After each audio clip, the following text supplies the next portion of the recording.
वीर हां, आज काय बनवू? Chicken dynamite. ओके.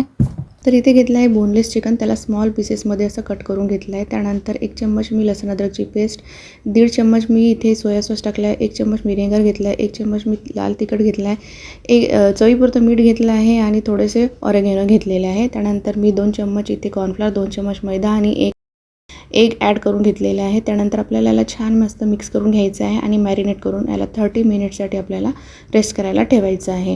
त्यानंतर आपण याच्यावरती कोटिंगसाठी आपण घेणार आहे अर्धी वाटी मैदा, अर्धी वाटी कॉर्नफ्लॉवर. त्यानंतर मी 1 चम्मच इथे ब्लॅक पेपर पावडर आणि चवीपुरतं मीठ टाकून घेतलेलं आहे.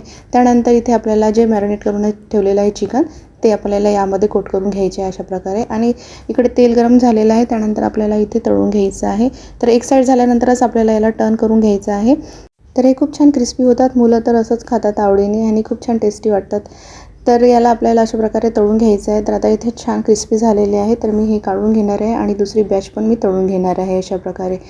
तर यासोबत खायसाठी जे मेन वस्तू ते त्याचा सॉस असतो. द डायनामाइट, चिकन डायनामाइटचा जो सॉस आहे तोच मेन आहे. तर यामध्ये ॲड करणार आहे आपण मेयोनीज. तर मेयोनीज आपल्याला थोडं जास्त घ्यायचं आहे. तर इथे 2-3 चम्मच मेयोनीज घेतलं आहे. त्यानंतर 1 चम्मच केचप घेतला आहे, 1 चम्मच चिली सॉस घेतला आहे, 1 चम्मच आपल्याला थाउजंड आयलंडचं सॉस इथे ॲड करून घ्यायचं आहे.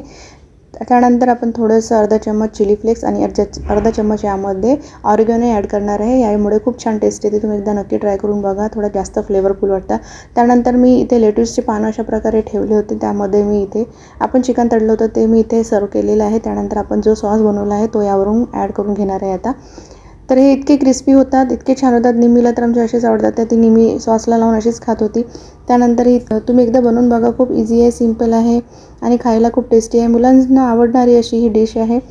तर तुम्हाला रेसिपी कशी वाटली नक्की कमेंट करून सांगा.